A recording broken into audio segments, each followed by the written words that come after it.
Want to know on three. 1, 2, 3. Want to know. Hit it.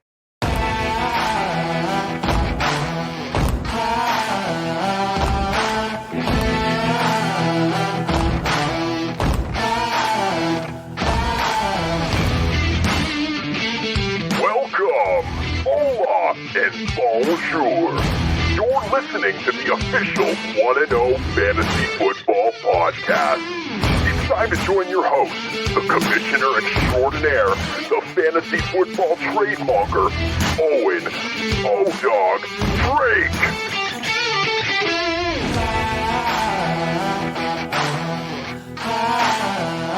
Welcome to another edition of 1-0 Fantasy Football.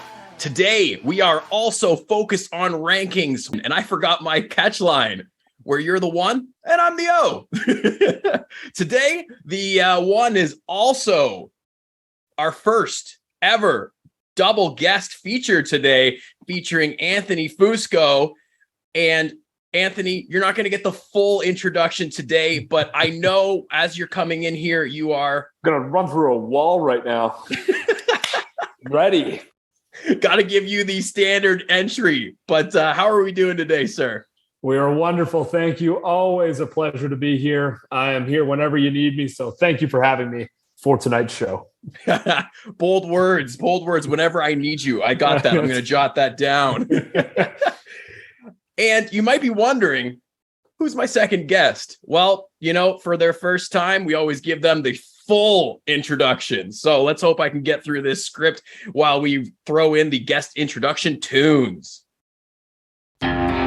Introducing a man that goes to Toronto Metropolitan University for sports media, the only man that has entered my league of record to immediate bronze, then silver medal success, a man who values running backs above all else, who has kept Aaron Jones and Dalvin Cook locked into his squad. He's a huge hockey fan like Fusco, a fan of the Maple Leafs and an elite hockey player. Unfortunately, he's a Patriots fan, Dimitri Papadopoulos. Did I get that right? Yes, you did. Yes, you did. I'm so happy to be here. Yeah, I'm just really excited. Two things, football and fantasy football. Like, what more can you ask for? and it's on a podcast, and we all get to talk about it. So, yeah, exactly. Thank you. I'm really excited to be here. So, thanks for having me. Well, I'm glad to have you. And Dimitri has been an excellent addition to our league. Like I mentioned in that intro, he's been rocking a solid third, then second finish over the past 2 years, his only 2 years in the league. So, Dimitri, does that mean we are ramping up to first place finish this year? I don't want to jinx it, but if it looks like the way it has been going, yes, it'd be nice. It'd be nice. But I like that. But I don't know what it's going to take. I don't know. Fantasy players were too superstitious, or maybe a little bit stitious, to predict anything like that. But the trends do certainly suggest that. Now, let's segue to a different topic here to start off. I don't have this in our show doc, gents, but speaking of the hockey in the intro, I need to talk to you both. So I'm really sad/excited about my Calgary Flames. So Fusco and many know this, but I've never been a Johnny Hockey fan. The dangling all over the place and then losing the puck sometimes has never really been my style of hockey or what I like to watch. I wouldn't say I'm happy to see him go, but I'm definitely okay with it and more likely to watch Flames games after that news. But how annoying to say that you want to play closer to home and then choose Columbus. Yeah, I mean, I don't know. You got to consider a whole bunch of factors in that too. But true. Columbus, I don't know. They kind of came out of nowhere. I thought it was going to be New Jersey, and then suddenly the Blue Jackets are in on it, and the rest is history. But I'm going to segue it for a second. How about the summer of Brad Treliving getting now Nazem Kadri, Johnny Huberdeau, Mackenzie Weegar? That's a disgusting team. Oh my God, they're going to be good.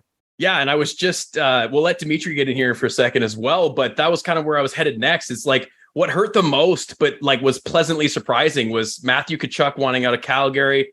I saw him as the next captain. Love that style of play, you know, getting in there, getting dirty.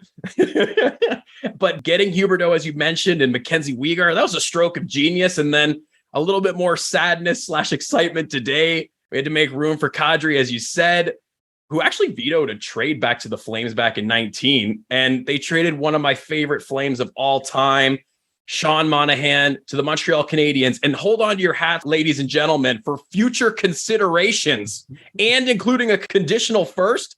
Like, what's going on? Yeah, you know what, the way I look at it, like, you have to look at the Kadri thing is, at the time, it was 2019. It wasn't that he didn't want Calgary. It was that he didn't want to leave Toronto. So it wasn't like, oh, I never want to play in Calgary. It's like, this is where I want to be. I'm a hometown boy. Okay, feeling better. Sort of hometown, you know, from London. But still, he's like, Toronto's the team. He's like, I didn't want to leave at the time, you know, and which I get. I fully understand. And that's the way it goes sometimes. Yeah, and it's kind of following the trend. I don't know if both of you are plugged in. I'm assuming you are, but like, the American players leaving to go back and play in the U.S. And we got Huberdeau, who I believe is a Canadian, and Kadri now Canadian. So, you know, if that was the situation, we're trying to rectify it. Yeah. The funny story is I grew up Calgary Flames fan because my favorite player following them was Phaneuf. Same. Oh, we're having a full bromance here. Fusco, we don't need you.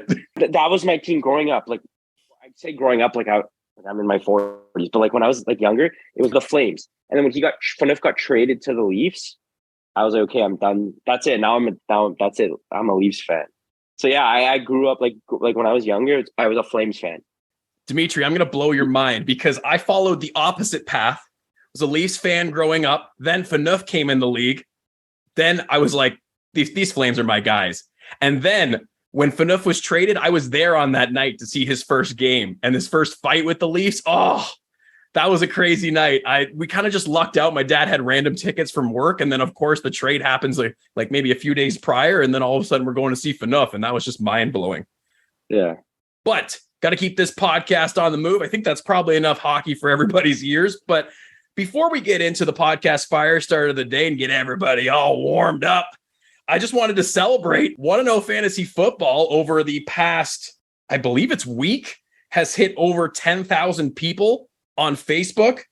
The performance is up to 28,000 people, an increase of over 5,000% in the previous 28 days. The engagement with the post, almost 10,000, an increase of 6,000%.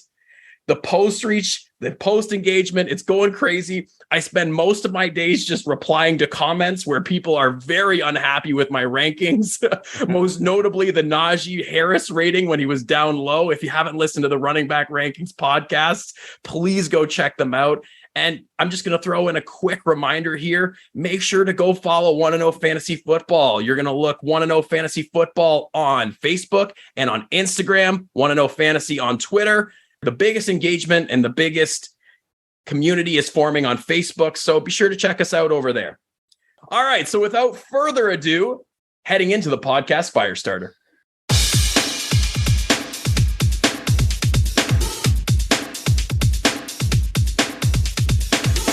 Podcast Firestarter. I can see Anthony mouthing along with the end of that, and it's actually really funny when I listen to podcasts on my own time. My girlfriend, Kate, she loves it that I imitate the announcements as well on there. So it's good to see that that's resonating. I was wondering about that the other day. Big fan of the Firestarter. It's got a funny tone to it. So for the Firestarter today, we're going to get all warmed up. We're going to play a game of red light, green light. We're going to keep the explanation very quick here. So we're just talking about who's a player that your hands off. That's red light for whatever reasoning. Maybe their ADP, their situation, coaching, rankings, whatever. And then a player that you're just all about right now. So the same thing, you know, ADP, situation, coaching, rankings. I don't think I needed to go through that again, but we're going to do about 1 to 2 minutes per side here. We're going to cover 6 guys. So, I mean, let's throw it over to Anthony. We'll get everybody in and let's rock and roll. All right. I'll start red light first then.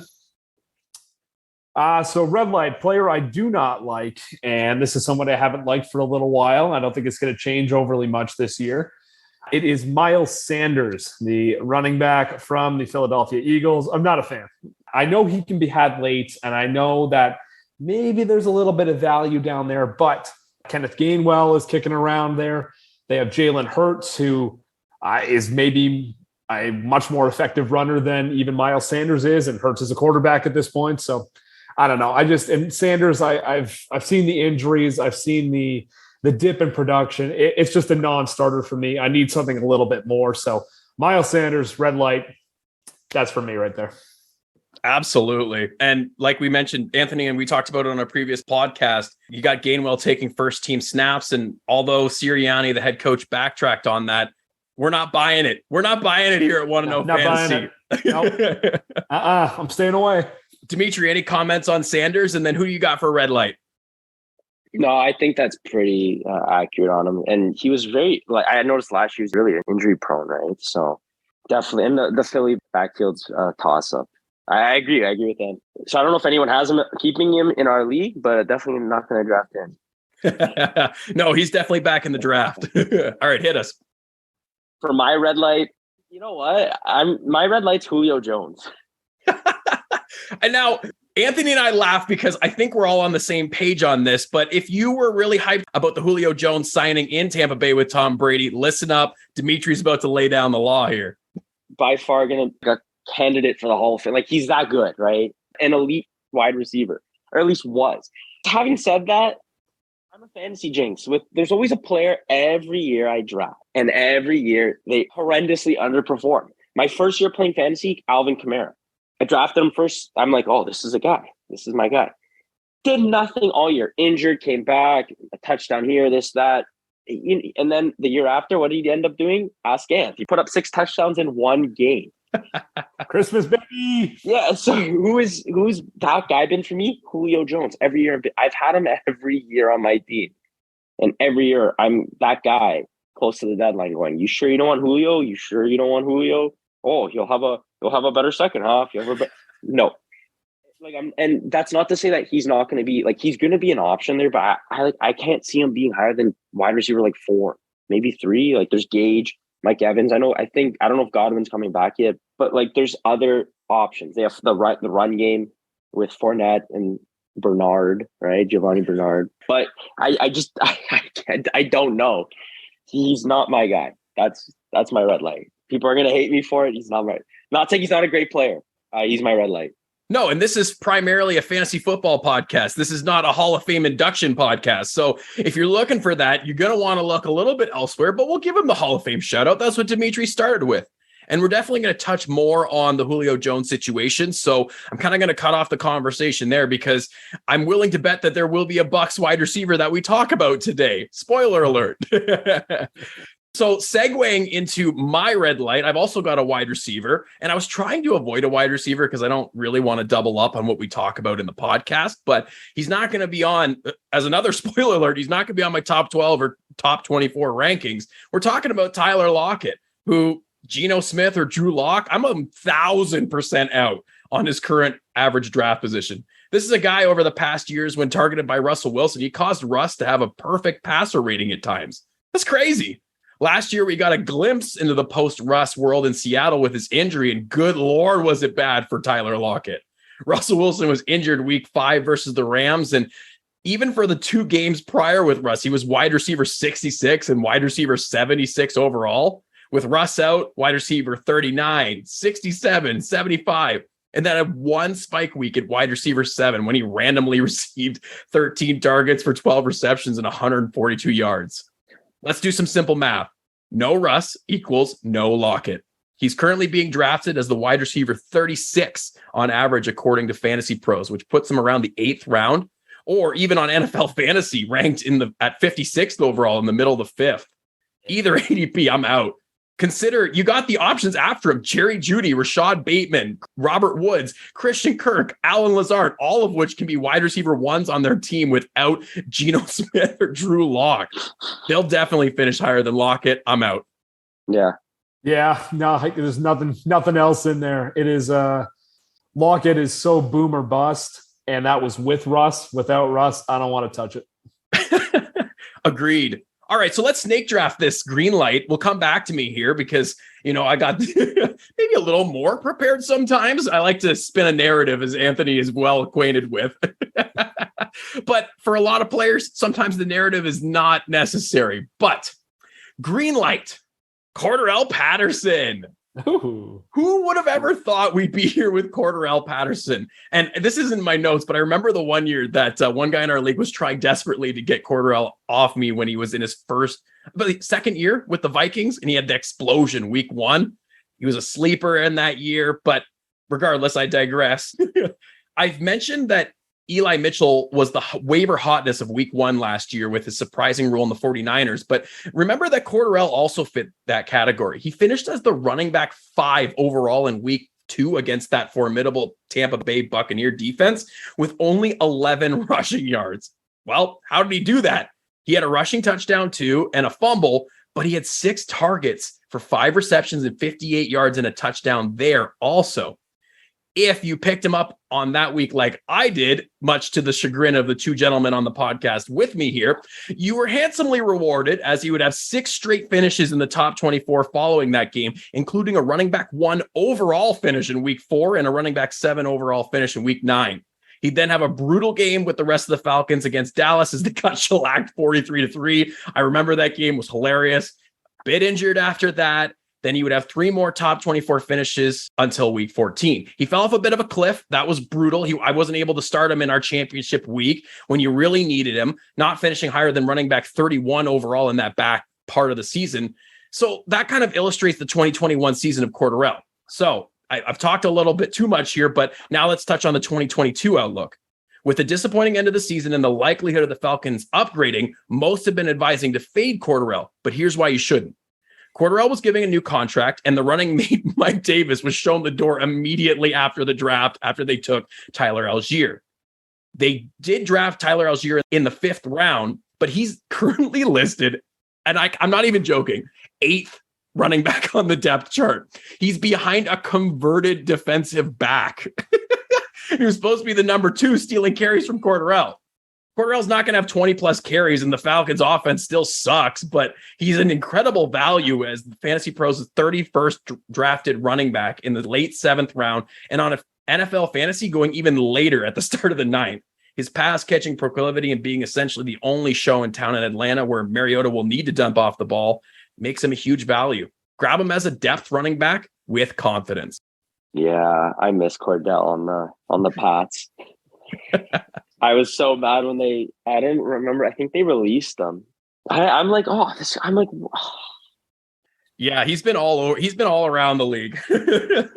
Yeah, I remember he used to do like returns on the Pats, and I was like, oh, this guy's a rocket. Just he had so like a burst. He'd get the ball, and they knew what they were doing though. But I'm gonna go now for a green light. Yeah, absolutely. Hit us. Pattern. I was just quick Googling. I couldn't remember that Cordarrelle was on the Patriots. You know, he was all over the place. Yeah, I remember him on the Pats. This is going to be such an off-the-board thing, but my green light player is Justin Tucker.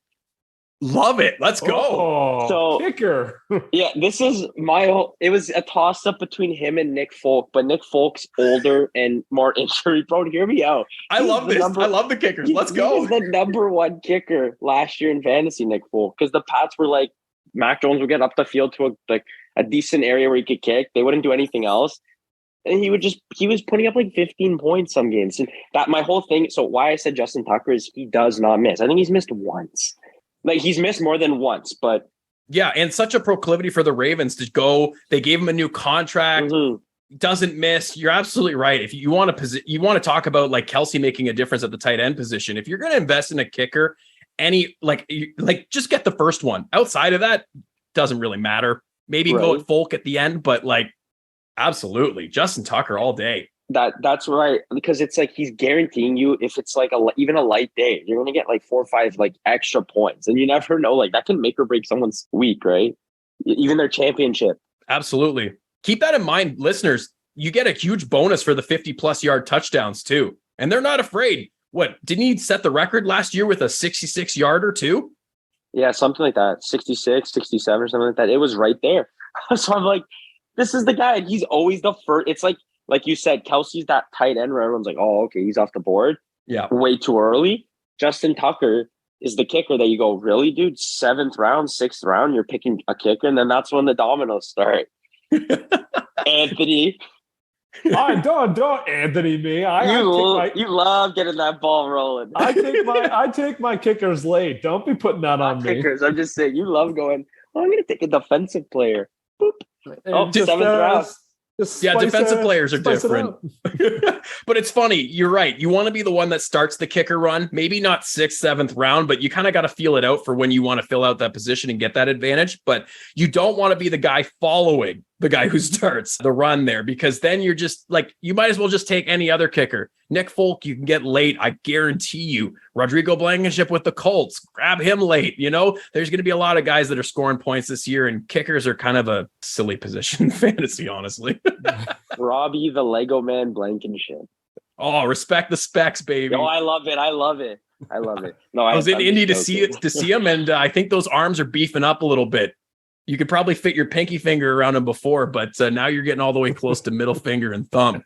Because he's building the bigger sets now. Yeah. All right, Anthony, let's finish this segment off. Green light. All right, for my green light, a couple of things have to happen, and unfortunately, it's going to be an injury to somebody. So here's my green light. It's Josh Palmer, and he's a wide receiver on the Los Angeles Chargers. And I'm saying that because he's got all the talent in the world. Unfortunately, he happens to be behind two pretty good guys in Mike Williams and Keenan Allen. Now, the two of them, maybe not the picture of health every time. Again, that could change. Obviously, you want your guys to be on the field as much as possible, but it's football. Guys get banged up. Guys get opportunities. So if one of those guys goes down, Josh Palmer is going to be the guy. He's going to announce himself. He already looks kind of like a world beater if you're watching anything about Chargers camp. Probably the wide receiver 3 on that offense. And again, Jalen Guyton's part of that too, but he's more of a gadget guy, a little speed guy on the outside. But if someone gets hurt out of Keenan Allen or Mike Williams, it's Josh Palmer. He's going to announce himself and he's going to be incredible. So he's not going to be there right this second. Something happens. That's your guy. Fusco, I love when you come on here and dig deep. But I do. It's the Chargers offense, man. There's so much to like about it. And if you're in a 12-team league and you're down in that area where it's just like at the end of the draft, last pick, you don't got much left, why not take a shot and see if he's more involved? Like, who knows? Maybe I know, Anthony, you highlighted Gerald Everett on our last one, but maybe they just completely ignore the tight end this year. Who knows? But there's got to be a number 3 behind Mike Williams and Keenan Allen. You make an excellent point. So we're pretty deep in this podcast already. I was supposed to have a section in here to make fun of Dimitri about winning the championship against him, but we'll blow past that. But I mean, winning by like 60 points, dude. I lost. You know what the funny thing is? I've lost the 2 other people in this podcast episode right now. I've lost to Anthony my first year. I lost to him to make it to the final. So I came 3rd. Yep. In the semis. That's right. I lost you in the semis. You ended up winning that year. I lost to Owen last year.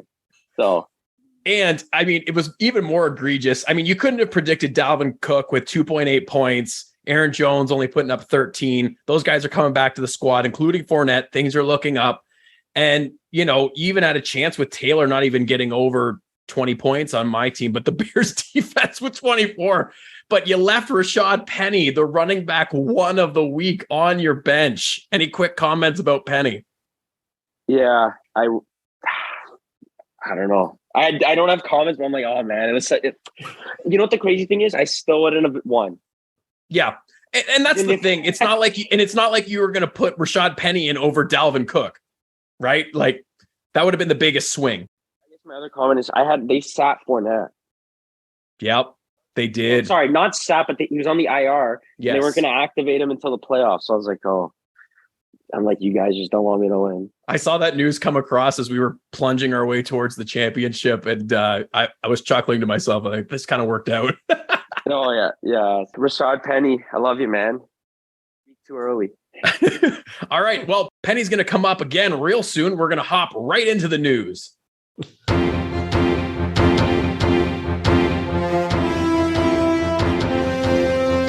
official want-to-know fantasy football news.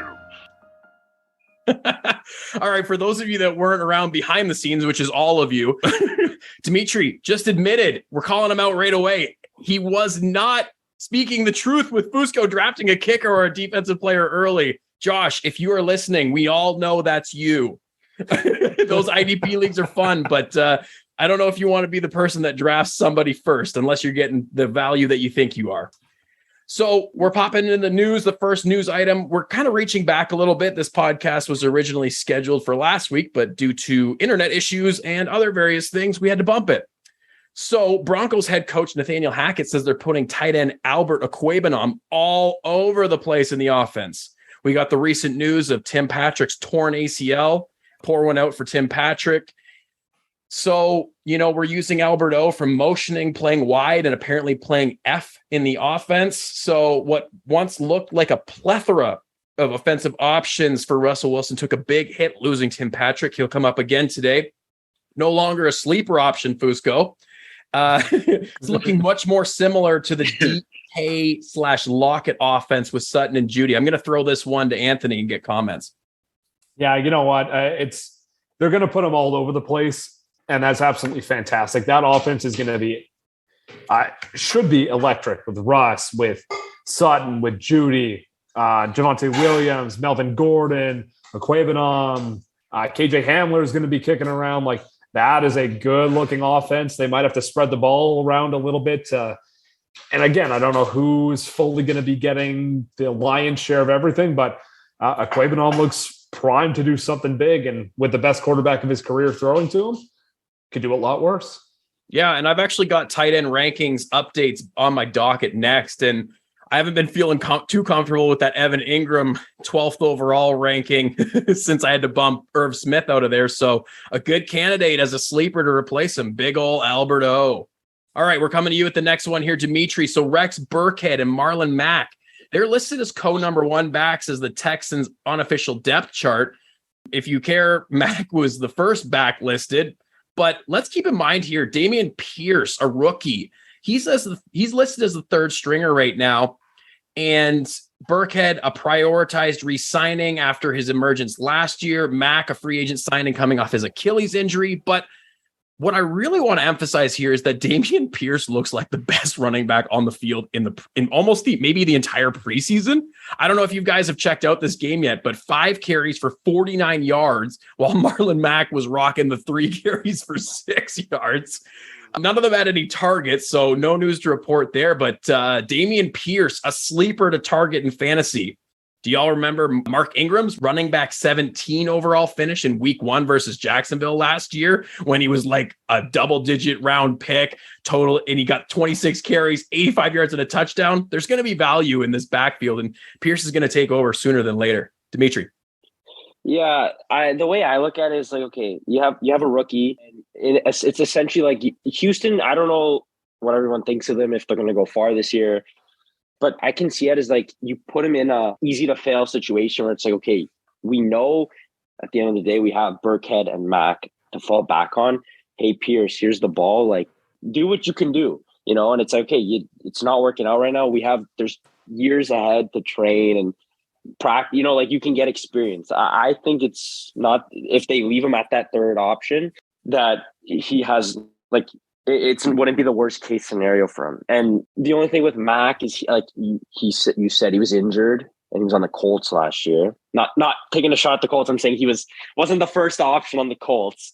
Yeah, sorry. and that's see, and I can definitely jump in here as a Colts fan because with the knowledge of you, I've talked about it on this podcast. I always use the word death knell, but when you tear that Achilles for running backs, there hasn't been any success stories until Cam Akers, and even that's still kind of up in the air. So Mack did not look good last year.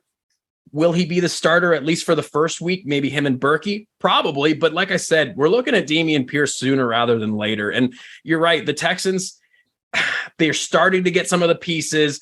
But, make no mistake, they're probably looking at last or second last in that AFC South division. And you might as well give your young guys a shot. Don't count out Davy Mills. Don't count out Davis Mills. You're absolutely right. Who actually kind of looked like one of the best rookie quarterbacks from that class last year. But we're moving on. So Sports Illustrated, John Shipley reported that James Robinson took first team reps. This is going back to Monday, August 8th. this is an important and a noticeable step for Robinson. You had the December Achilles tear, first reps with the offense. Now he's positioned to split with Etienne. Shipley mentioned that Robinson could be the primary pass catcher, but I know, Fusco, you know how high I am on Etienne. Can't stop talking about him, but this is definitely a dent, and you got to move him down your draft boards a little bit with this news. And then just today, Doug Peterson told reporters that Robinson is expected to be ready for week 1. Jaguars insider Mia O'Brien noted Robinson got his first carry in the 11-on-11 contact drills and saw his first pass protection live reps Tuesday. And despite wearing a non-contact penny, Robinson, quote, plowed into a defender on his first handoff. I don't know if you're allowed to do that, but I love it. Peterson noted if Robinson's not ready, he's confident in the guys that they have, but it's notable that, you know, we're making the right steps, and that Achilles, man, it might be something that running backs can recover from. Yeah, you know what? Again, you need to put Etienne down a little bit on your board, but there could be a situation brewing here if everything aligns that you get kind of a Mark Ingram, Alvin Kamara of a few years ago situation, or maybe even a Javonte Melvin take of last year. Like, there's going to be a lot of touches to go around. The Jaguars, I'm saying, should be much improved. Those guys are both talented as all hell. So there might be value in both of them. I don't know who's going to get the lion's share of the carries, and, you know, maybe Etienne gets a little bit more of the receiving work, which is valuable because we play half PPR. But there's good value in both those guys. I just don't know who's going to be the lead. And, you know, it's going to be a 1A, 1B, I think. Yeah, and with most backfield splits, you got to move them down just a little bit. And, you know, maybe I might be the guy that's overdrafting Etienne a little early, because that's the thing we've talked about. You got to shoot your shot, and you got to shoot your shot on the guys that you'll enjoy watching. But at least for now, you got to follow the news, got to follow the drumbeat. The drumbeat is rising for Robinson. So on this next one, I'm just going to get a quick take from both of you. But NBC Sports' Peter King said that Juju Smith-Schuster, he's lining up all over the formation. We'll get a chance to play out wide too, shooting up draft boards. I'm finding it a little bit hard to get there with the 3-year, $30 million receiver Marquez Valdes-Scantling, the hyped second-round draft pick Sky Moore, Mecole Hardman as the past Tyreek Hill drafted replacement. This is in stark contrast to Juju's 1-year deal, but, you know, positive things from the preseason as well, where he's just only operating with that first-team offense. But I'm going to get this quick take because we've got to keep moving. But gents, who is the Chiefs' number 1 wide receiver in your minds? Because all of them you can get in the back half of the draft. Dimitri. Definitely not Mr. TikTok. Okay, so not Juju. And also, I don't know if you guys heard, but Mecole Hardman, he was carted off the field yesterday or a day ago. It said, just pulled it up a day ago. Something with an injured leg. So I don't know if that's long-term. But I just feel like at the end of the day, it's going to be no one else but Kelsey.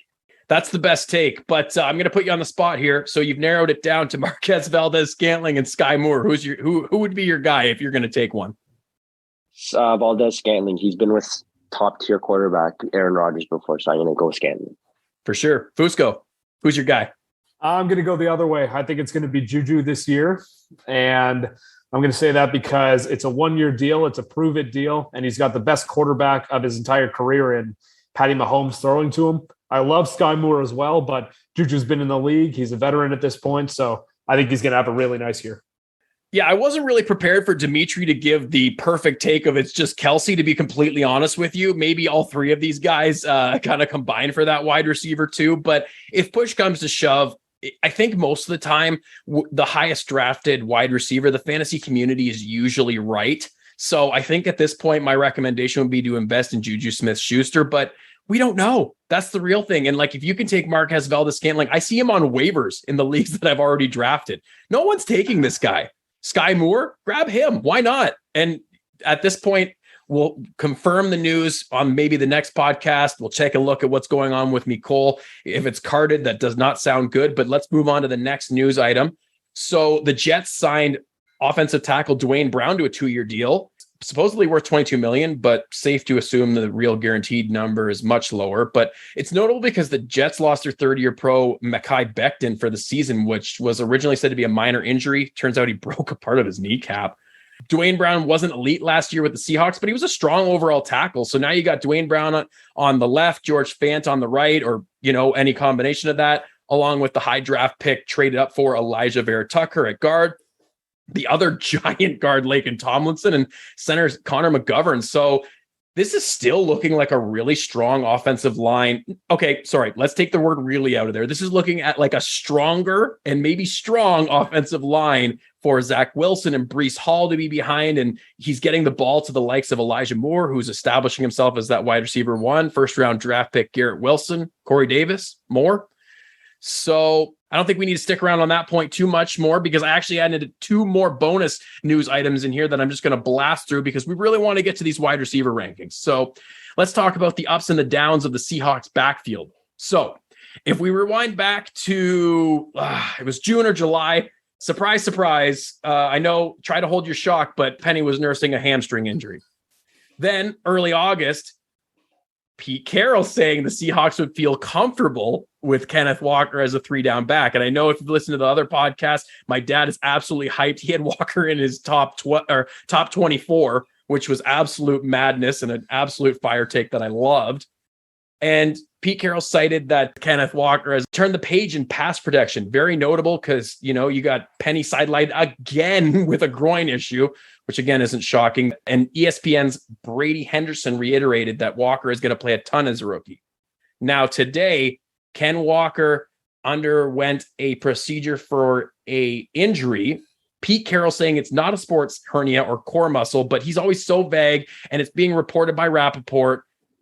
My understanding is that Seahawks running back Kenneth Walker underwent surgery to repair a hernia, which is sometimes called a sports hernia, core muscle surgery. So exactly contradictory to what old Pete Carroll is smacking on the gums out there or thereabout. But he's expected to make a full recovery. The plan is for him to be out there week 1. But I think at this point, you're really going to want to prioritize getting Penny on your team and maybe viewing Kenneth Walker as a slower start to the year, as we were already kind of thinking. All right, that's my last bit of news. Fusco, do you want to comment on the Jets or the Seahawks at all? Or are you ready to hop into wide receivers? Super quick on the Seahawks. I don't trust a word coming out of Pete Carroll's mouth, and neither should you. And Dimitri, any last comments before we get into the wide receivers? Hopefully I can pick up Rashad Penny, and I hope he does well this year. Yeah, this is coming from the guy that's entering the year with 3 running back, 1 keepers by my rankings. So anyways, let's head into those top 12 wide receivers. 1-0 Fantasy Football Rankings. Top 12 wide receivers. All right. So since I have 2 guests today, I mentioned to you both that we can mention, who you have at the slot we're discussing and throw maybe a point or 2 in, but let's keep the focus on the 1-0 Fantasy Football Rankings, because we can already see that we're pretty deep into this podcast as the time ticks by amazingly as we talk about fantasy. And we'll comment on the 1-0 rankings mostly. Y'all can give some recommendations, moving up, moving down if you want. And if I don't have a player in my top 12 that you do, which seems very likely, my prediction for these top wide receivers that I shared with Fusco and Dimitri before the podcast was that I think we're going to be aligned for the first 2. And then after that, I really doubt it. So to give the view at a high level, does everybody remember back when there were just those big bodied X receivers that would get all the targets and would just bully people? And if you didn't have one on your fantasy team, you were screwed.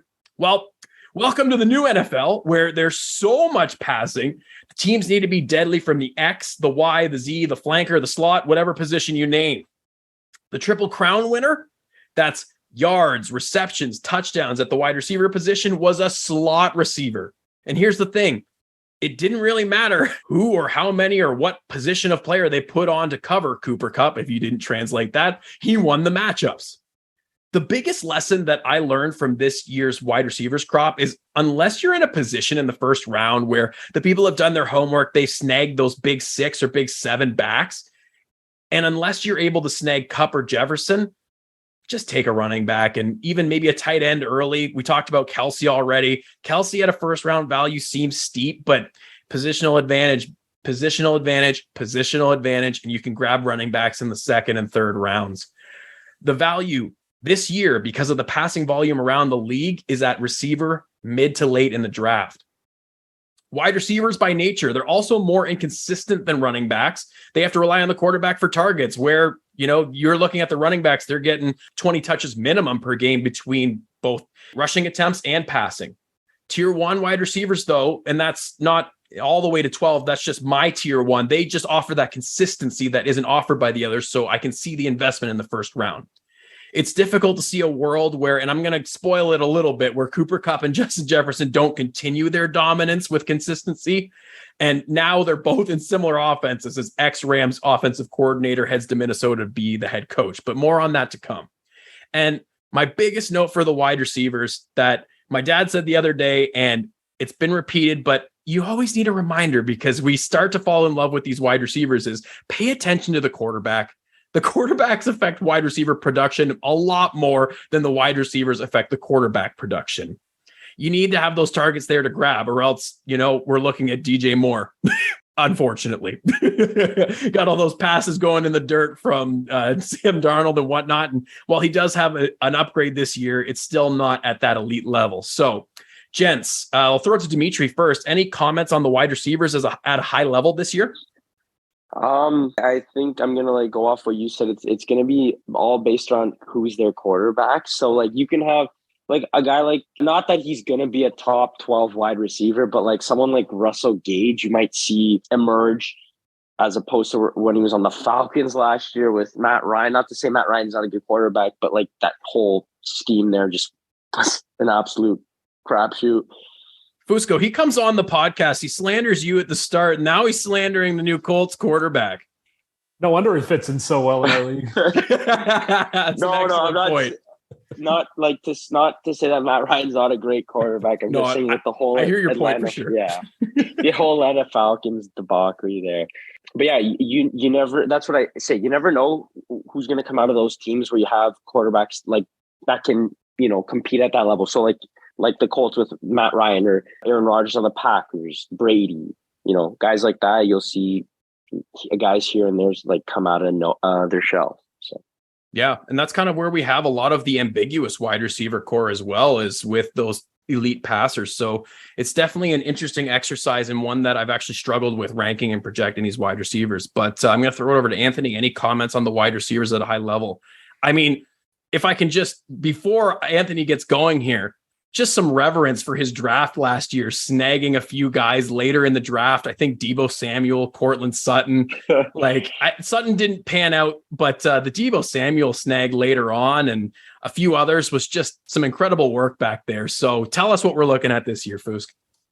Yeah, that's the thing. I think the wide receivers are a lot more plentiful talent-wise than the running backs. With the running backs, there's generally the top guys and there's some other guys and there's the rookies, but it just seems like there's so many more wide receivers that there's so many more options for you to look at. So last year, preseason, we were all looking at Jamar Chase and he was dropping the football. He had all those issues and he turned out to be a stud, and he's in my top 12. I'm sure he's in all of your top 12s as well.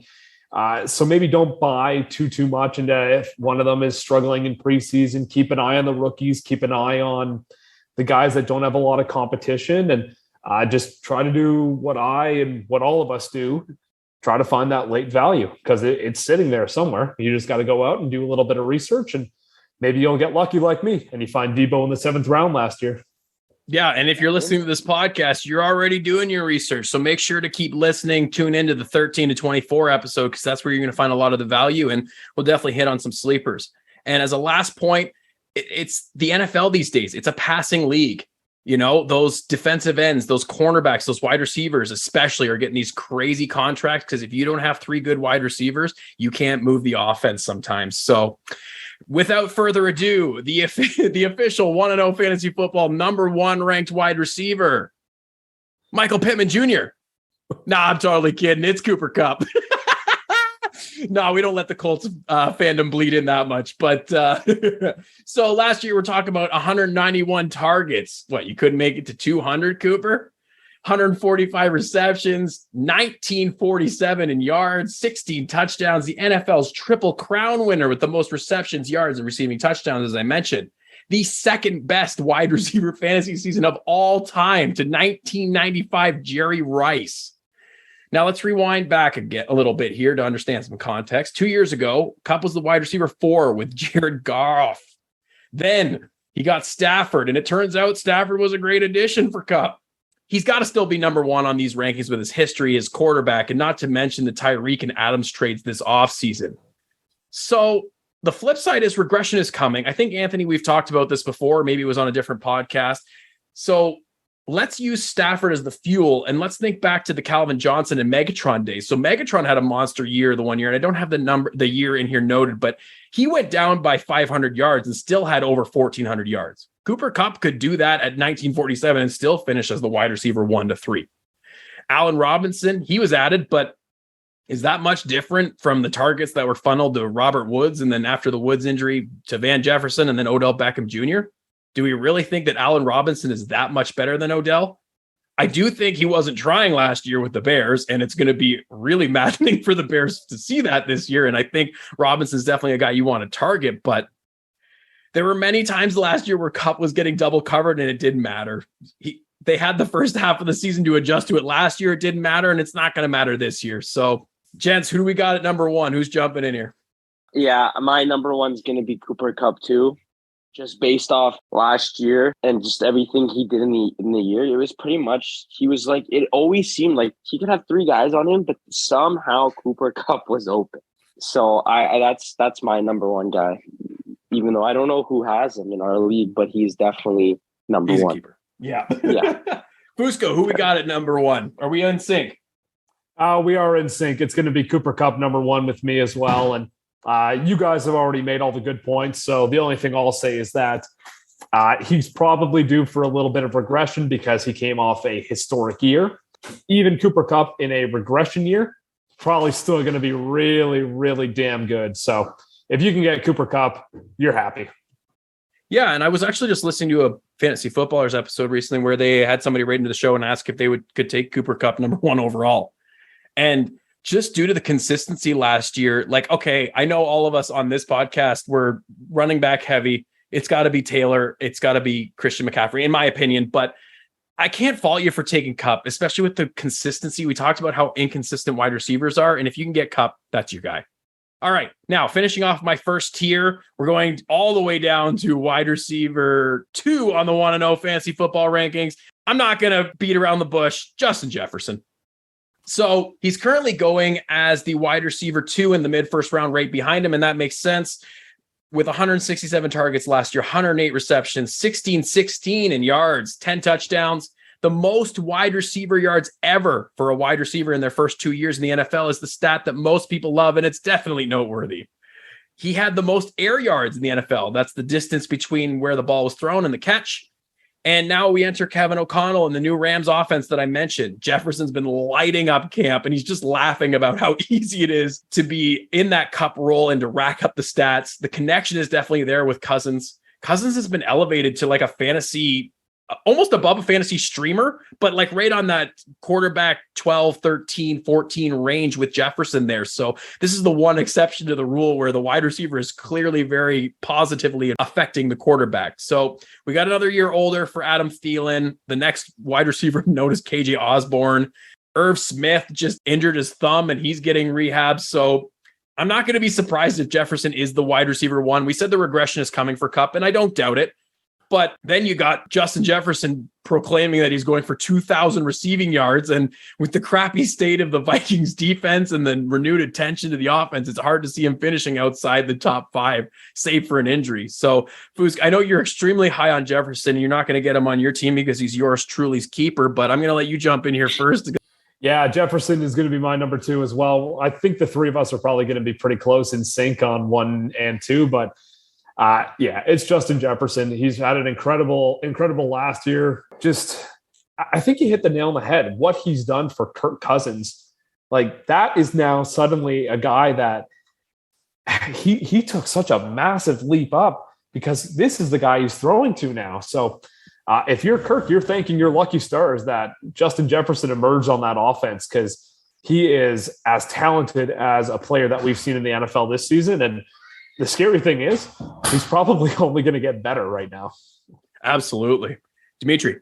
Yeah, my guy's Justin Jefferson too for number 2.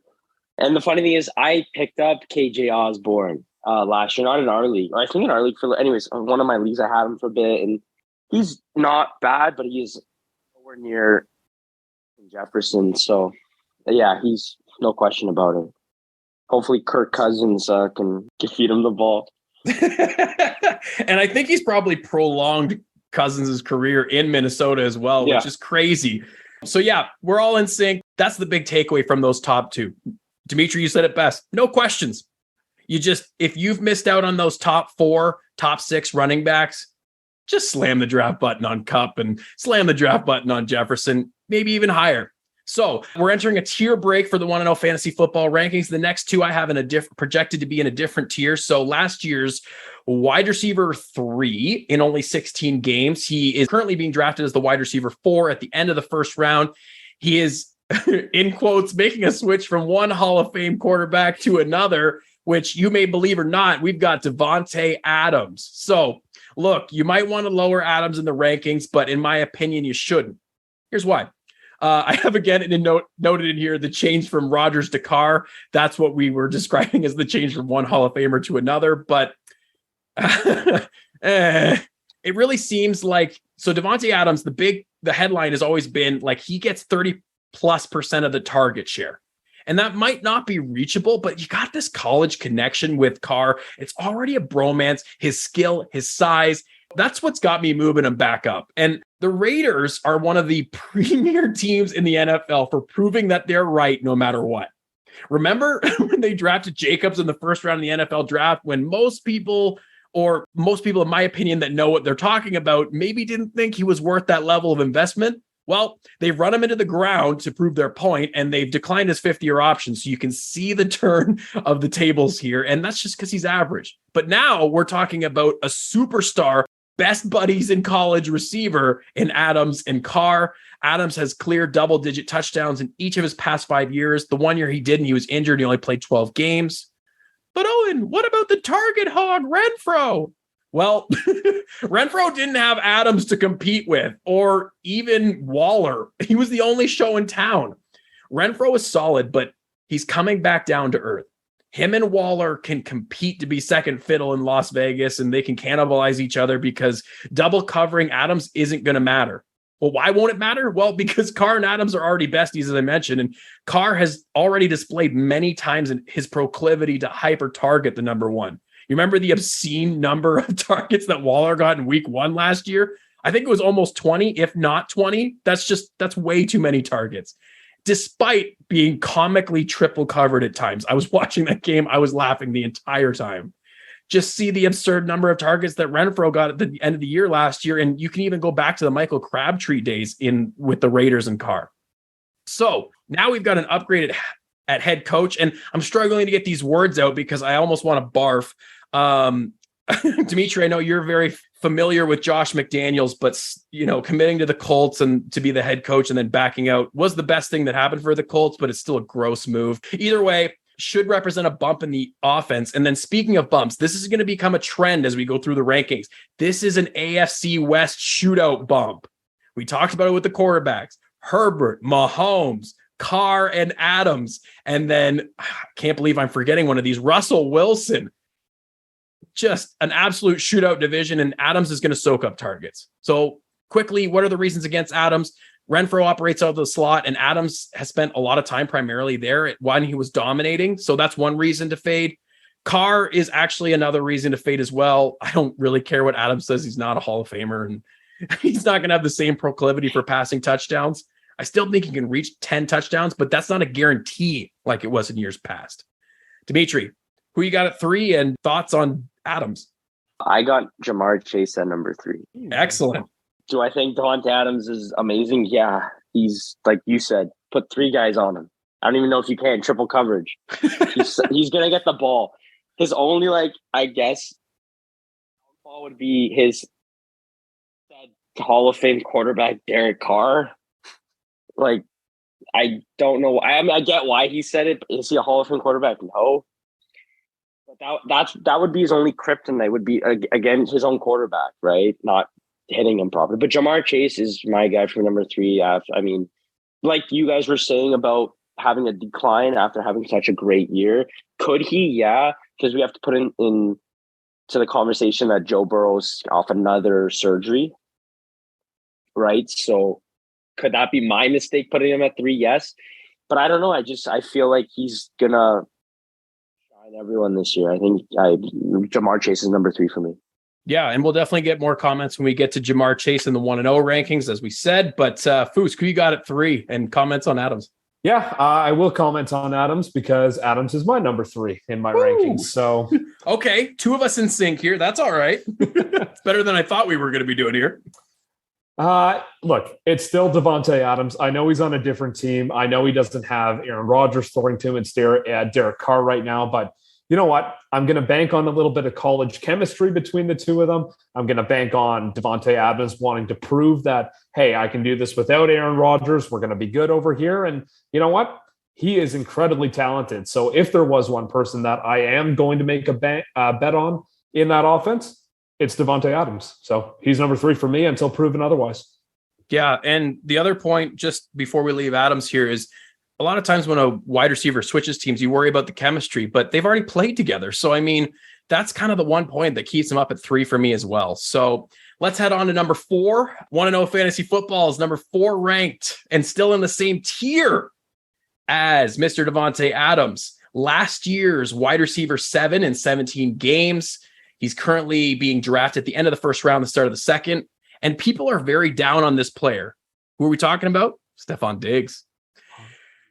People are down on Diggs after being so high on him last year, and thus is the wide receiver life. You know, you get that late round draft pick that explodes and everybody goes, oh my gosh, I'm going to draft him in the first round. And then a huge disappointment when he finishes as wide receiver 7. Come on.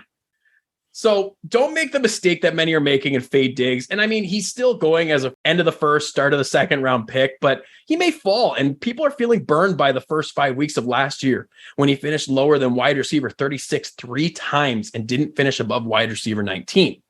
However, after this, he rattled off 6 straight top 24 weeks, then 3 more in his last 6. The fantasy footballers, they talked about the percentage of mid-level targets that he just didn't connect with Allen as an outlier that should rectify itself this year as 1 point in his favor. And recall that last year we saw the last breaths of Emmanuel Sanders, as he might have been the reason behind Diggs's lower weekly rankings. And add to the fact that, you know, we've also had Cole Beasley exit the picture. Wheels up for Diggs. In his wide receiver 3 overall season a year ago, he had 166 targets for 127 catches. And this year, we're talking about wide receiver 7. He still had 164, but that receptions level went down to 103. So I'm projecting a positive regression in the reception percentage. That year, he also only had 8 touchdowns. Now this year he's had 10. So we're seeing a bit of a baseline. Maybe we're around that 9 to 10. We want to see that double-digit mark. And don't forget, Diggs just got paid 4 years, $96 million with $70 million guaranteed. I'm going to hit him up, ask him to throw me $1 million. It's just pennies on the dollar at this point for him, but it's going to be the Diggs and Gabriel Davis show in Buffalo for quite a bit. And I mean, I gone this far without even talking about Josh Allen, who's primed for a massive season. So I'm going to throw it to Fusco. Fusco, who you got at 4 and comments on Stephon Diggs? We're going to talk a lot about Diggs. Diggs is also my number 4. So the rankings continue to be in sync, at least for the pair of us. I'm a big fan of Diggs. I know last year probably wasn't the finish a lot of people expected, but he's still Stephon Diggs. He's still going to be on an offense where Josh Allen is the quarterback, where there's a whole bunch of talent surrounding him, where Allen looks for him. He has all those looks in the red zone. He's a field stretcher. He's an underneath guy. He can do literally everything. So, yeah, it's Stephon Diggs. He's going to be good. Great offense, great quarterback. That's, to me, says a great situation, and that means excellent fantasy football production. Dimitri, who you got at 4 and comments on Diggs? Who I got at 4 is Devontae Adams. Okay. So just a little bump down. Yeah, That's totally just that makes a sense. little. Not a lot at all. So number 4 for me is Devontae Adams. Diggs is he's a wide receiver 1. Him and Davis, Gabriel Davies. I'm butchering his name. Gabriel, whatever that. Forever known on the One and O Fantasy Football podcast as just Gabriel. Watch out for Gabriel this year. Sorry, I'm just drawing a blank. Those two will be getting fed by Josh Allen. I think it's going to be more of a Josh Allen run show, like Singletary, and those two. Absolutely. I butchered his name. This guy's still on Gabriel Davis over here. I'm like, Gabriel Davies. I'm like, wait a second. It's Davis. I'm like, wait, is it? I'm like, oh my, you know what? Gabriel. Can't believe that was a guy too. I was like, oh, I wish I picked him up last year. I'm like, I was a deer in the headlights there. I'm like, Davis. All right, we are moving on to a new tier in the One and O Fantasy Football rankings. So you've got those top 2 in the first tier, the next 2 in the second tier, and then for this tier, we are spanning 1, 2, 3 guys.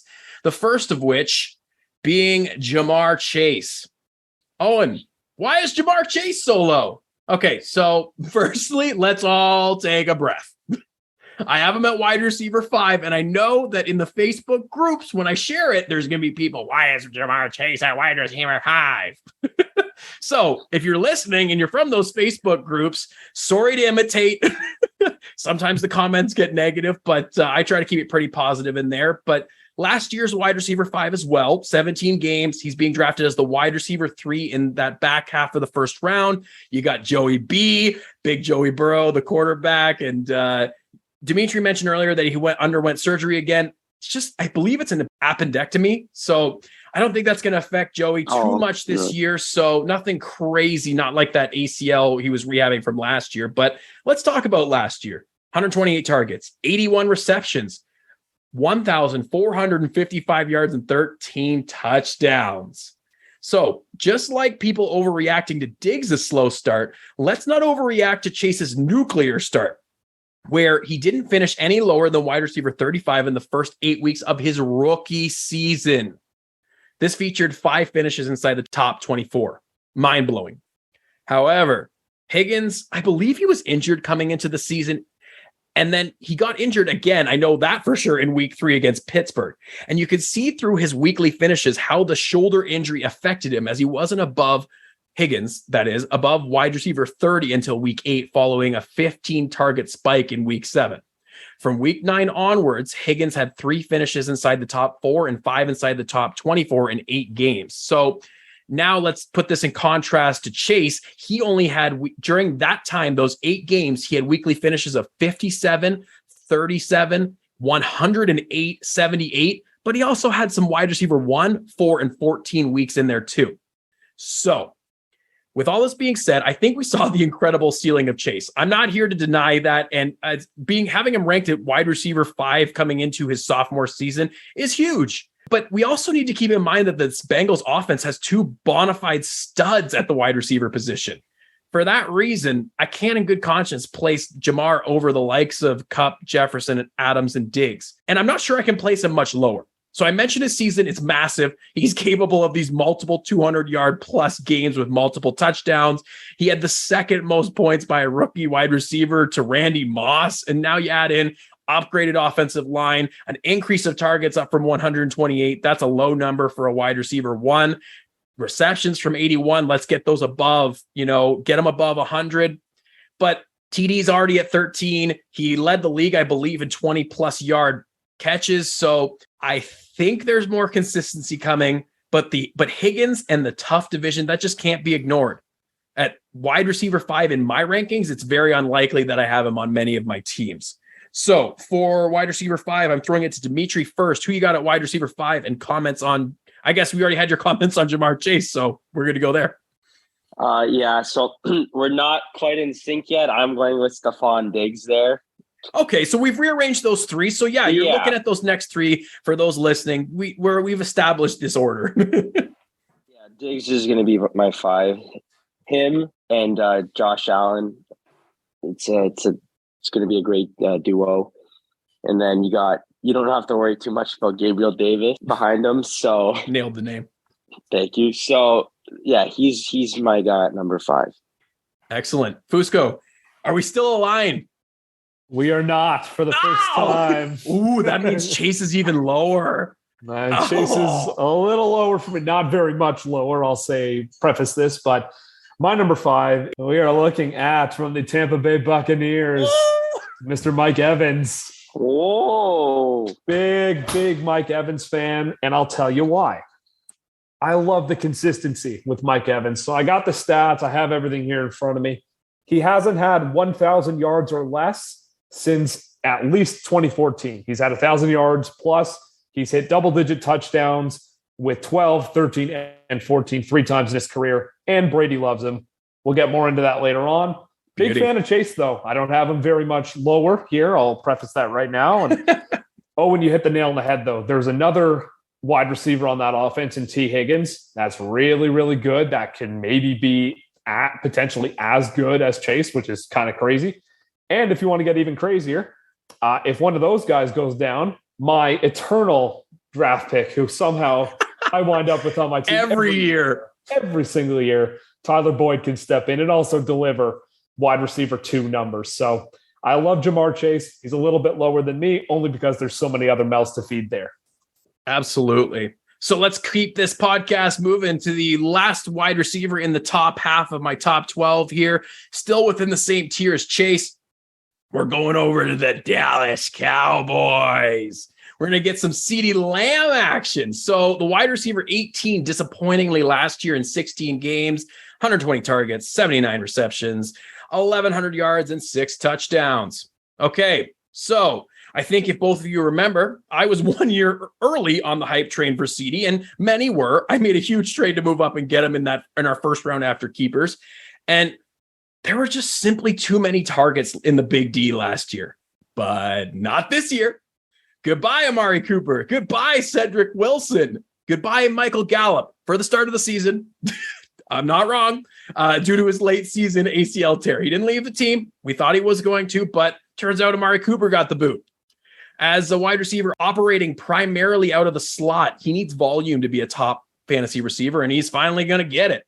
Dak and the Cowboys offense is still going to be high-powered with Kellen Moore and a solid, if not unspectacular, unlike the past offensive line. Lamb is going to dominate that target share, and he could even be leading the fantasy wide receivers while Gallup is out. This was the top prospect in his draft year, despite Henry Ruggs being drafted earlier. The Cowboys did invest in the wide receiver room in free agency this year. They added James Washington, but he got a Jones fracture in his foot with months of recovery, as I've previously touched on. So he's not going to be ready, and that leaves third-round rookie Jalen Tolbert, who might be looking impressive in camp, but this is going to be the Lamb and Schultz show with Dak, who, in my opinion, is going to support both of them to top 5 positional finishes at a minimum.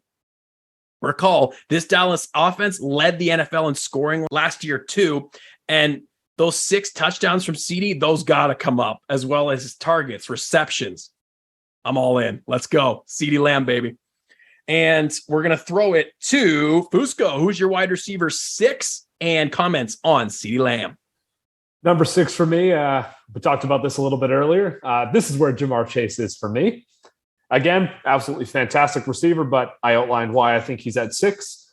CeeDee Lamb, it's all about opportunity, and he has that in spades this season. Oh, and you nailed it. Amari Cooper is gone.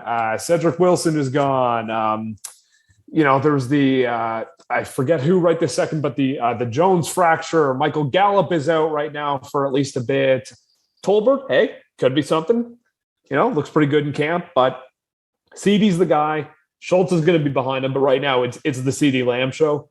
Dak knows that, and Dak is going to find him. So that's a wonderful pick right there. And volume and effort are going to be king, and he's got it all. So, yeah, feel good if you get CeeDee Lamb. I'd be stoked.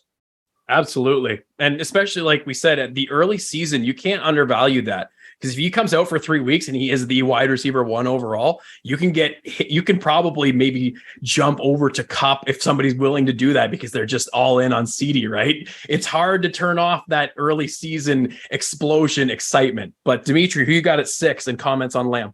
I got Mike Evans at 6. Yep. And said everything there is to say about him. When you're putting up 1,000 yards every year and he's Tom Brady's number 1 go-to guy, there's not more you can ask for.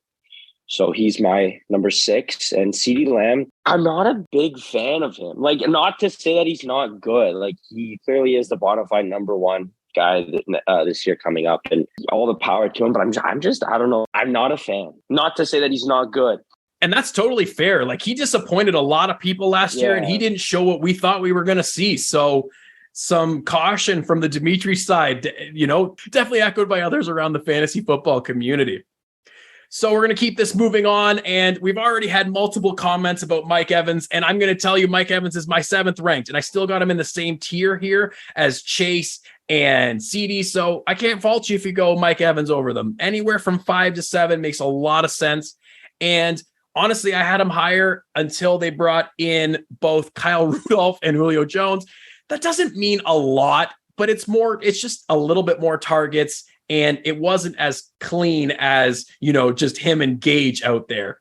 Now it's him, Gage, Julio, Kyle Rudolph, Cameron Brate. So there's a little more mouths to feed, which kind of it's not like I still don't love him. We're going to get into the stats in a second, but it's just might bump him down below some of these other elite options. So Mike Evans, we're talking about last year, wide receiver 8. He's currently being drafted as the wide receiver 9. So this is our first sort of value pick here in the early 3rd round.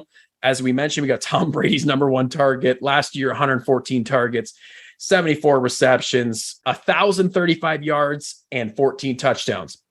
So everybody get your pens out. Pen Mike Evans in for 1,000+ yards and double-digit touchdowns. Every year he has this number of yards. Since his rookie year, it's actually one of my favorite stats of the NFL. He hasn't missed 1,000 yards. And 6 of his 8 years in the league came with 8 touchdowns or above, regardless of the quarterback.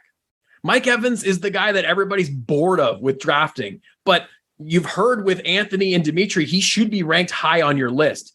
And let's look back at the wide receiver yearly finishes. 8th last year, 10th last year, 12th, 8th. Like, you want a guy that's going to be in the top 12 every single year? Just draft Mike Evans. And especially if you're drafting running back to start your draft, or even running back tight end, then you snag this wide receiver. You got a wide receiver 1 guaranteed. Few things are sure in this world, but Mike Evans with 1,000 yards and double-digit touchdowns is for sure. I'm just going to hammer that home one more time. You need more? Well, we discussed how Gallup is rehabbing from the late season ACL tear and how that's going to be a boon of targets for Lamb. But can I interest you in Chris Godwin in an eerily similar situation? He has begun practicing, but he's not going to be at 100% for at least the first month or 2 of the season. And this makes Evans in the 3rd round a huge value and a steal and a player that you should be pumped to draft, not just, I guess I'll just take Mike Evans here. So should we be worried by Russell Gage or Julio Jones? No. Julio, while having a big name, he proved that the Falcons got out at the right time as his body and tall frame has continued to break down, especially last year in Tennessee. Gage is probably going to be a bigger factor than Julio, but is he really going to be more of a threat for targets than Godwin, Antonio Brown, and Gronk last year? Nope. It's good to have a solid receiver across from him and a huge receiver in Julio as a distraction as Evan cruises to yet another top 12 season. I believe I am throwing it to Dimitri, who you got at 7 in comments on, well, we have commented on Mike Evans to the ground. So let's get some more comments on 7 there. My 7 is Debo. Oh, okay. So now we're getting into it. Here we go. Debo, what more can you ask for? He not only can catch the ball, but he can run it apparently. He was a sleeper, not even a sleeper draft pick. He was a waiver pickup like 2 years ago. I remember picking him up like a week or 2 into the season. And then one year I drafted him like last round. I'm like, but I drafted him after a defense. Like he was that. And look at him now. Garoppolo, it's got to give him the ball. If Jimmy G is going to be the one throwing him the ball. But regardless of that, Yeah, he has everything you can ask for a wide receiver. He can get open, coverage, this or that. He showed it last year. So Debo's my number 7. Absolutely. Now, I am going to pop in with a bit of a correction here. This is not Jimmy G's team this year. Kyle Shanahan has come out and said this is Lance's team, and they are going to trade. So if you haven't been up to date on the news, everybody listening, that's totally fine. This NFL offseason has been insane. So that's what we're here for. So I don't know if that causes maybe Dimitri to bump him down in the rankings. In our league, at least, you don't have to worry about that because he's being kept. But we're going to get to more Debo comments, and I'm especially interested in Anthony's comments on it as well after being the one that traded Debo. So we're definitely going to get some great advice coming your way very, very soon. But Anthony, who you got at 7? And again, no comments on Mike Evans needed. Yeah, I won't say anything about Mike Evans. You know where he's ranked for me. Yeah, number 7, someone who's already been brought up in the 1-0 rankings is CeeDee Lamb. And I think we already kind of hit on all that earlier. He's going to be great. He's talented. And you know what? For the first 2, 3, 4 weeks, it's the CeeDee Lamb show. So you could do a whole lot worse than that. Absolutely. All right, let's blast over to number 8. We got a tier break for 1-0 fantasy football. So you're definitely looking at a bit of a downgrade in projected production here. But last year's wide receiver 6 changing teams in 17 games last year, 159 targets, 111 receptions, 1,239 yards, 9 touchdowns. Who am I talking about? Tyreek Hill. So full disclosure, I had Tyreek Hill and the next receiver a lot lower on my rankings. But in a recent adjustment to my rankings, I allowed room for miracles, is what I'm calling it. It might not be the best stat projecting strategy and not one that I'd advise, but it's Tyreek Hill. Sometimes rules don't apply. And if you don't agree with me on that, I'll point you back to the Buffalo Bills game where he essentially destroyed their entire defense and ran through them just all by himself. So as long as Tua can get him 1 ball a game, I think he has the chance to break one off and get going. So I don't have him in the top half of my top 12. And from browsing different rankings, this seems to be around the spot, like that back half wide receiver 1.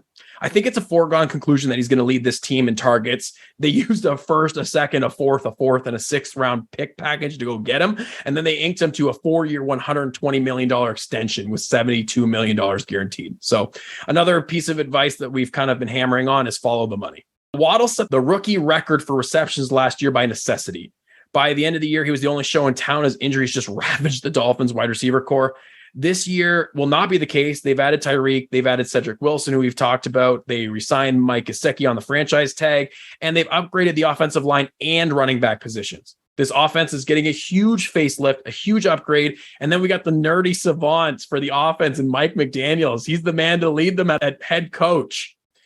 This is Shanahan's right-hand offensive man from the 49ers who's going to manufacture touches for Tyreek and a ton of targets, screens, sweeps, you name it. Like the Raiders acquiring Adams, the Dolphins are going to want to prove themselves right, and Hill's going to lead this team in targets. So similar to the Bengals with Chase and Higgins, Hill settles into that back half wide receiver 1 with massive upside, and Waddle maybe sits in that wide receiver 2 range. So regardless of whether Tua can elevate this entire offense, he's going to hyper target both Hill and Waddle, and their explosiveness is going to save Tua, even if his deep ball doesn't improve. I still have faith in Tua. They've given him all the tools to succeed, and at his floor, Tyreek should be an up and down wide receiver 1. And a great piece of advice, pair him with somebody more consistent with a lower ceiling as your wide receiver 2. You're laughing. I believe I am throwing this to Fusco. Who you got at wide receiver 8 and comments on Tyreek? All right, we're coming back to it. The ratings have synced up again. It is Tyreek Hill at number 8 for me as well. And I won't speak too much. He's a little bit lower for me than maybe he was in years past because we haven't seen him with Tua yet. We haven't seen him on the Dolphins. It's going to be his first season here. It's a different offense. It's a different quarterback. So he goes a little bit lower for me, but it's still Tyreek Hill. And if Tua can hit him, like Owen said, with one of those nice deep balls, 1 a game, he's got the speed to burn. He'll get you a nice long touchdown, and then you got all your fantasy points that you're going to need from him. So a little bit lower for me, but it's still Tyreek Hill, still incredibly fast, very talented. Honestly, situation could be a lot worse. So that's why he goes 8 for me. Absolutely. And wide receiver 8, where he's being drafted in the late second round. So Dimitri, who you got as your wide receiver 8, and comments on Tyreek Hill? Oh, well, my comments will be for him because he is my number 8. We did it! We're back in sync. The only thing I will say is will be his kryptonite. Yeah. And that is if he can actually target a player. If he can actually target Tyreek Hill and hit him with the ball, they're laughing. Oh, well, maybe not the Dolphins, but whoever has Tyreek Hill on fantasy is laughing. They don't call him the cheetah for nothing. No, they really don't. And it's great that you bring up Tua, both you and Foos, because I don't comment on him as much, just aside from saying get him one pass and he takes to the house kind of thing. But he's definitely the player on these rankings where we talked about quarterbacks being very important. He's probably the worst quarterback attached to a wide receiver on this list, unless you want to debate it with Kirk Cousins or maybe some of the guys coming next. But I think he's got to be the worst one right now. I do think he could take that step, but that's going to be something to see. Let's move on to the wide receiver 9 on the 1-0 fantasy football rankings. We're saying it again, leave room for miracles. Last year's wide receiver 2, a recent trade by Anthony. We've got wide receiver running back hybrid Deebo Samuel. He's currently being drafted as the wide receiver 7 in the mid-second round, which would not make him a value due to on my rankings. And here we're going to go through the reasons why. So the statistic that I've been repeating on podcasts comes from the Fantasy Footballers, where they stated that 70% of the time a rookie quarterback fails to produce a top 36 wide receiver. So with this essentially being Lance's rookie season, this wide receiver 9 overall ranking and him being drafted at wide receiver 7 is optimistic. Now, again, we're going to remind people, because this is Lance's team. Jimmy Garoppolo is not going to be on this team come hell or high water. Why is Deebo this high then?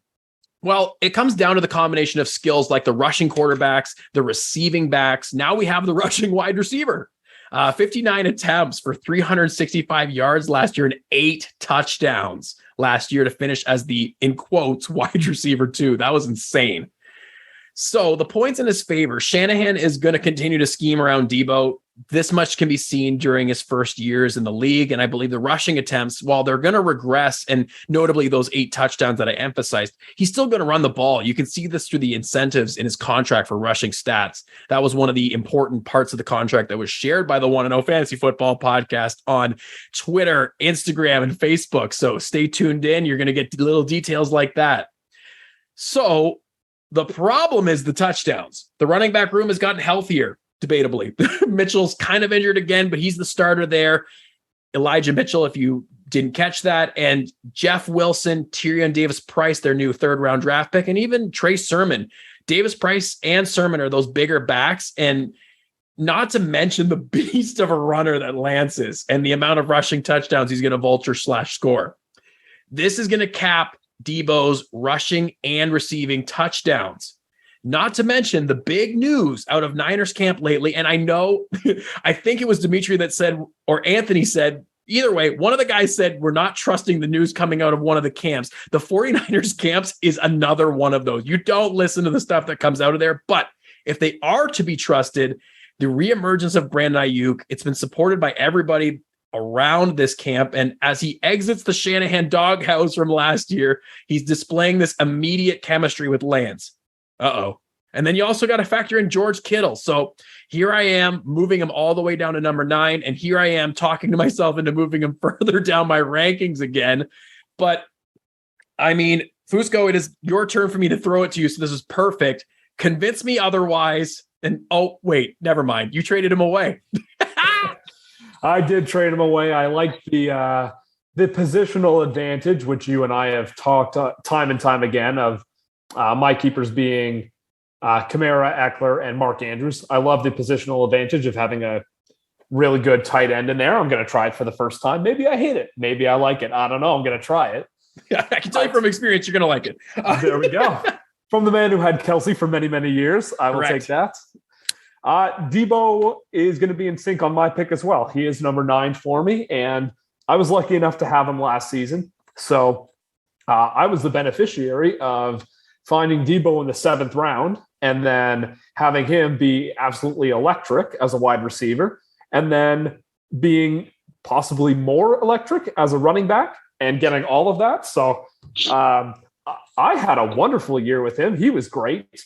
But there are some things that are the reasons why he's a little bit lower. And, the emergence of Brandon Ayuk, the health of the wide receivers and running backs room, it's Trey Lance now and not Jimmy Garoppolo.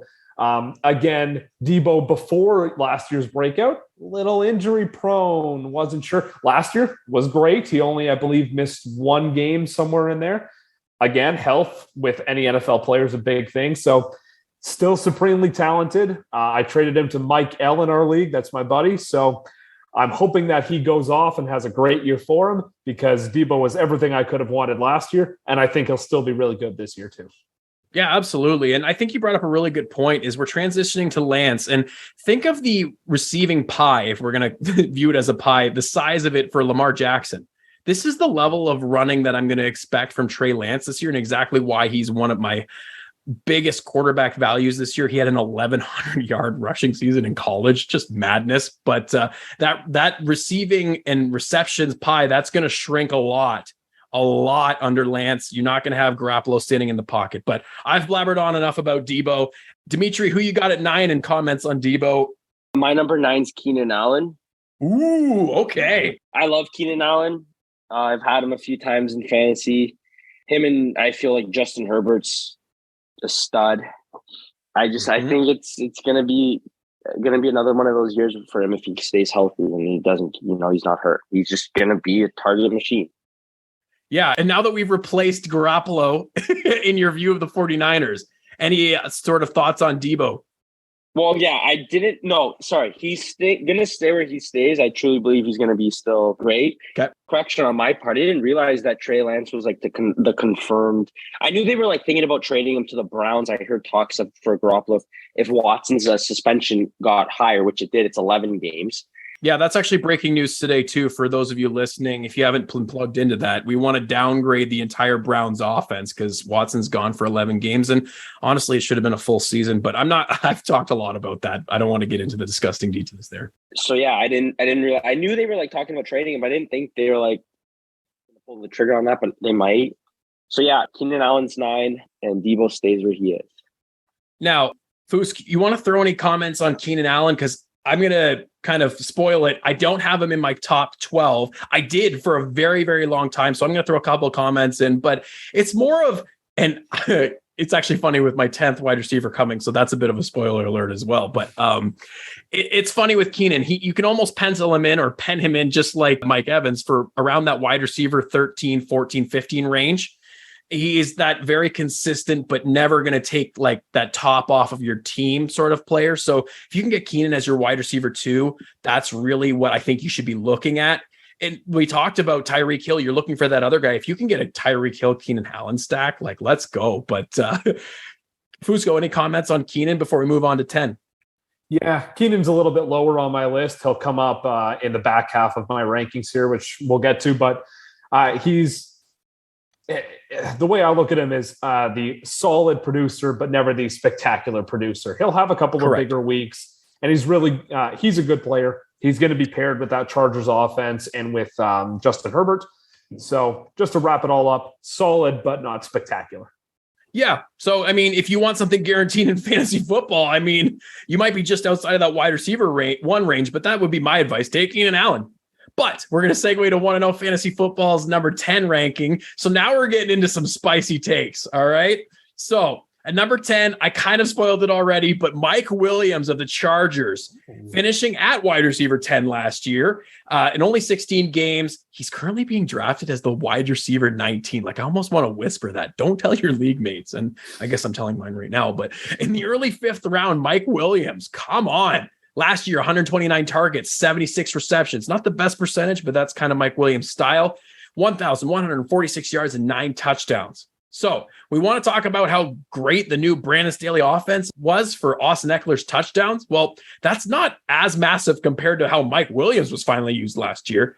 He wasn't used finally as that deep target. His depth of targets dropped in the new offense, and he destroyed the start of the fantasy season, finishing as wide receiver 16, 9, 1, 1 in weeks 1, 2, 3, and 5. He did fall off a bit of a cliff in the second half, as he had a stretch after week 5 where he was outside the top 40 wide receiver 7 times out of his next 9 games before ending with an injury. Then wide receiver 18 and wide receiver 9 overall games to finish as the wide receiver 10, as I mentioned. Then in the offseason, he could have left the Chargers, free agent, but he got paid. I think the transition was and is happening.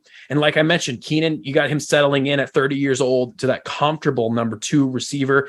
He's still going to have that top receiver value because, finishing at 14, 15 every single year. And this is the type of receiver that Keenan Allen has always seemed suited for. Mike Williams only had 9 touchdowns last year, and it has size in this offense. I think that's going to go up this year. Now, we've mentioned it before, but you got that AFC West shootout bump. Should have thrown that in for Keenan Allen as well. But all of these games, we talked about it. Mahomes, Herbert, Russell Wilson, Derek Carr with Adams. Let's go AFC West. Invest in this division. People are going to be nervous of being burned again by Mike Williams, but have confidence to draft Keenan Allen and Mike Williams higher in your drafts. I'm going to throw this one to Dimitri. Who you got at 10? Any comments on Mike Williams? I believe we actually skipped throwing it to you last time just to get Anthony in on Debo. So all good. Yeah, my 10 is going to be T. Higgins. Ooh, I like that. I just think with Burrow healthy, it's either going to be him or Jamar Chase. And if Jamar Chase is double coverage, who other else to throw to, then T. Higgins. And then vice versa. So T. Higgins would be number 10 for me. Absolutely. Any comments on Williams? I drafted him last year. I love Mike Williams. It's actually on my list. I didn't really want to remind you of him. I was going to take him out of the rankings just for you. I love Mike Williams. So he was he's someone that I always look out for. I'm like, because Keenan Allen always gets swooped up. So I'm like, I love Mike Williams. Absolutely. Great player. Anthony, who you got at 10 and comments on Mike Williams? At 10, I'm going to echo Dimitri. I'm going with T. Higgins here. Excellent. Big fan. He had 908 yards in 2020. He had 1,091 in 2021. 6 touchdowns both years.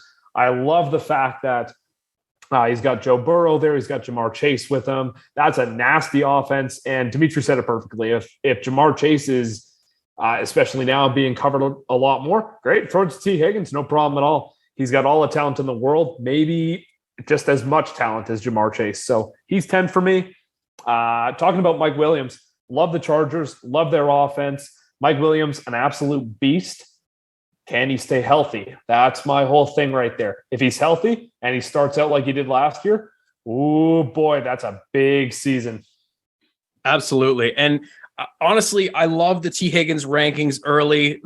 You can see that across a lot of sites, and it's because of that back half of the season that I was talking about with Jamar Chase. I was really hoping that Higgins was going to come up, and honestly, the only reason, because there's so little separating all these wide receivers. Like we talk about Keenan Allen at 13, 14, that's only a few slots down, right?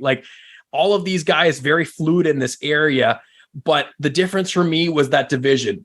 I'm really, really giving a lot to that AFC West shootout bump, and you should be too, in my opinion. All right, so we're moving on to the last 2 in the 1-0 Fantasy Football Top 12 rankings. And I teased it at the start. This wide receiver was wide receiver 9 from weeks 1 to 9 last year. I actually believe on Dimitri's team as well, but then wide receiver 30 over the back half of the season. He wasn't as consistent, but may I present the hero ball style of Carson Wentz? Yep. That's right. We're talking about last year's wide receiver, 15 and 17 games, being currently drafted in the late 3rd round, which is a huge bump from where he was being drafted at the start of the summer. Who am I talking about? I'm talking about Michael Pittman Jr. Ooh. From your Indianapolis Colts. And there's no Colts bias here. I take that out of my fantasy football rankings and projections. But last year, even with Wentz, 129 targets, 88 receptions, 1,082 yards, 6 touchdowns. I mentioned wide receiver 9 from weeks 1 to 9 last year, but then wide receiver 30 over the back half of the season. As a true bleeding blue Colts fan, I can tell you that this was when we decided to hide Carson Wentz on the team. So gone is Wentz, and hello, Matt Ryan, who's powered Julio Jones, Roddy White, and Calvin Ridley to massive wide receiver 1 level finishes. If you think this is a spicy ranking for Pittman, it's really not. I've seen him as high as being 8th overall and maybe even higher. Pittman's receptions at 88, they should come up, as would his targets and yards. And 6 touchdowns for this monster is egregious. As much as I hate to say it, look for some of those touchdowns that were JT's to come back Pitty's way.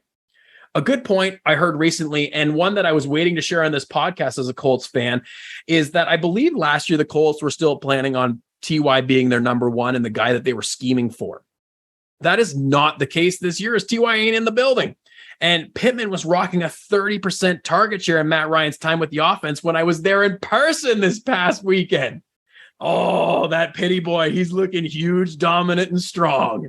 So the threats to Pittman, they come from the oft-injured Paris Campbell, who is going to steal targets for at least a week or two before his next season-ending injury. And I'll believe that's not the case when I see it. I'm always so hyped about Paris, and I'm done this year. And also from second-round draft pick Alec Pierce, who I'm really excited about. Outside of that, it's just Mo Alley Cox at tight end, who's an absolute giant and who I don't expect much from fantasy-wise. And then Ashton Doolin and Mike Strahan at wide receiver. Pitty target city. As I mentioned, he used to be a value in the 5th or 6th round, but he's creeping up more and more to those top 3 rounds as draft weekends get closer, and rightly so. I think he's being appropriately valued right now. So not as much of a steal and a value anymore, but definitely a guy that you can target to be a solid wide receiver 1 for your team, as established by doing it with Carson Wentz. He's going to dominate the targets, and Pitty City, my wide receiver 11. Dimitri, going to throw it back to you again. Who you got at 11 and comments on Pittman? My 11 is Pittman. I love it. You said it the best. I don't know if you said it earlier. If I had him, I didn't have him on my team last year. Okay. Fair enough. I just assumed that you had those 2 guys because I was very high on them coming into this year. I had to go check because I was like, wait, did I have him last year? I was like, it might have been Lorkovich. He might be getting featured twice on this podcast now. Lorky Bone.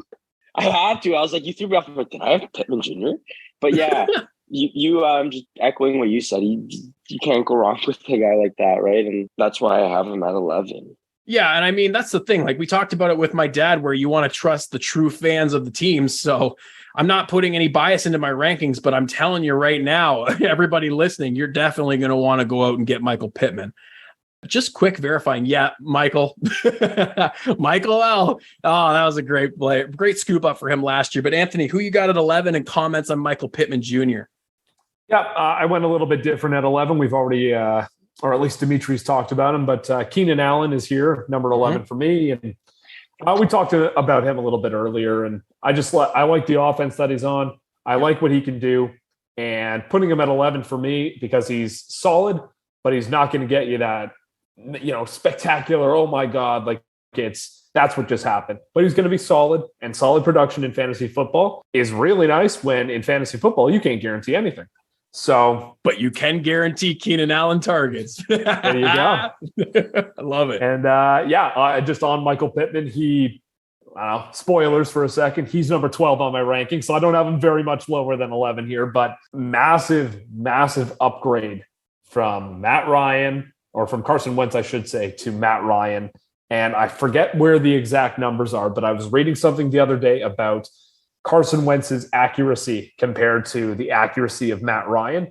Oh my goodness. It is night and day. And that to me says, Michael Pittman, you're in for one heck of a year coming up.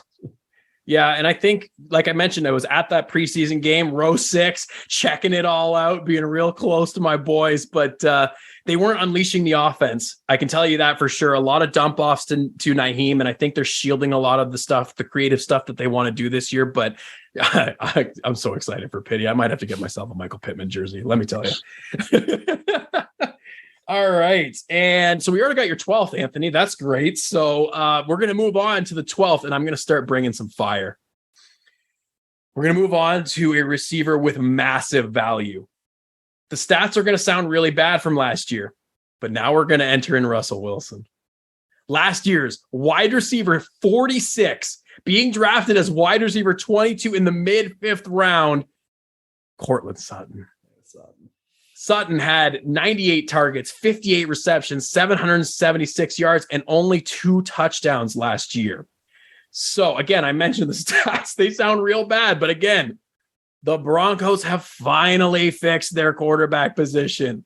We don't have to watch our eyes bleed with Drew Lock or Teddy. Oh, we might have to with the Seahawks. But it's not on the Broncos. So here we go. Sutton is Russ's DK Metcalf. Make no mistake. I don't think he's the absolute freak athlete that DK is, and nobody is. Nobody is ever going to forget him running down the sideline to track down Budda Baker. That was the craziest highlight that I've ever seen in the NFL, and there's been a lot of crazy ones. Sutton is still a way above average athlete, though, and he's done it before with a wide receiver 19 overall finish in 2019 with the trash heap of quarterbacks the Broncos have had for years. So you're telling me, those of you that don't believe in Sutton, I'm addressing you. So listen up. You're telling me that in this AFC West shootout that Sutton doesn't best that 124 target, 72 reception, and 6 touchdowns that he had in 2019, let alone the numbers he had last year? I think both him and Jeudy need to be prioritized. Like, honestly, I could swap Jeudy in here and I wouldn't lose any sleep over it. Both of them need to be prioritized. I think both of them can be supported as wide receiver ones even, because Russ has not only supported a top 15 wide receiver each year since 2015. In 2020, both DK and Lockett were top 10. Get Sutton, get Jeudy, especially at their value. Now, you might be thinking, we've heard a lot about Russell Wilson and all his new weapons in Denver, but the consolidation has already started. Tim Patrick, unfortunately, tore his ACL, as we've mentioned. And while the Broncos are deep at wide receiver, there's no one else of Tim Patrick's caliber, let alone Jeudy and Sutton. So Albert Aquabanom, he hasn't proven it yet. We're talking about him as he could be a sleeper tight end, but you even got rookie Greg Dulcich, who was rated as the second best tight end after Trey McBride this year in the draft. So even if they're great prospects, Albert O and Greg Dulcich, Russ should be able to support Sutton, Jeudy, and like I said, the Albert O sleeper breakout in this division. I am super, super high on Courtland Sutton. Very, very excited. And that's the thing. If you're in your draft and you're looking for value, we're talking about value. We're only in the top 12. There's not these running back values like there is wide receivers. Mike Williams going in the 5th round, Pittman going in the 3rd, Sutton going in the 5th. Like, you don't have to overdraft these guys to shore up your wide receiver core. So I'm going to throw it over to Anthony Fusco. I know you've got Pittman there, but thoughts on Sutton and I guess for a lesser extent, Jeudy? Yeah, I had Courtland Sutton last season, and I had to suffer a little bit through that because it wasn't Russell Wilson throwing to him. It was Teddy Two Gloves at that point, and it just I got frustrated. I traded him, and like I'm sure a lot of people did, the boom weeks were wonderful, but the bust weeks, there were a lot more of those, and they hurt.